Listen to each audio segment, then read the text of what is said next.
The sea did not call Bran the Blessed by shouting. It whispered, soft as a dream slipping into waking, and once he heard it, there was no unhearing it. One moment he stood on the western shore of Ireland, the wind tugging at his cloak. The next he felt it, a pull beneath the ribs, a promise that the world was wider than the land beneath his feet.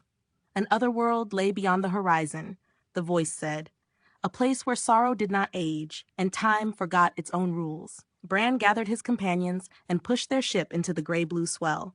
As oars dipped into the water, the shoreline thinned, then vanished. The sea grew unnaturally calm, glass smooth, reflecting a sky that felt closer than it should. Days passed, or maybe minutes. Hunger never came.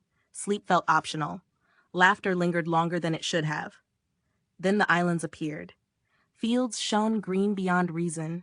Music drifted over the waves, each note tugging memory loose from the heart.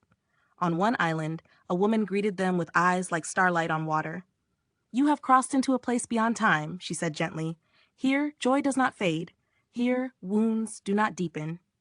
Bran felt the ache of every grief he had carried begin to loosen.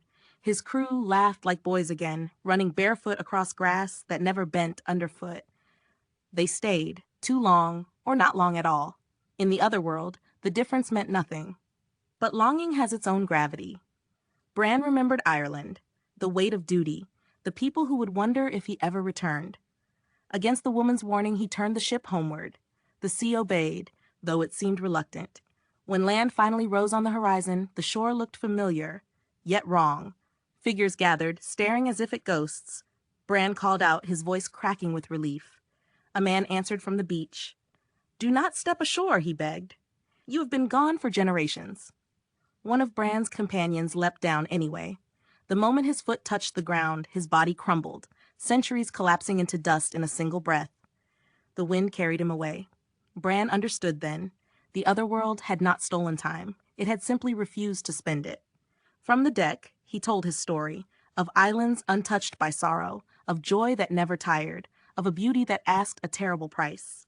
When he finished, the sea began to pull again. Bran turned his ship back toward the horizon, not in escape, but in acceptance. Some journeys are not meant to return. Some wonders are meant to be remembered, not reclaimed, and the sea closed behind him, keeping its secret. If this journey stirred something in you, please like, share, and subscribe, and leave a comment below. Your support helps keep these ancient stories alive.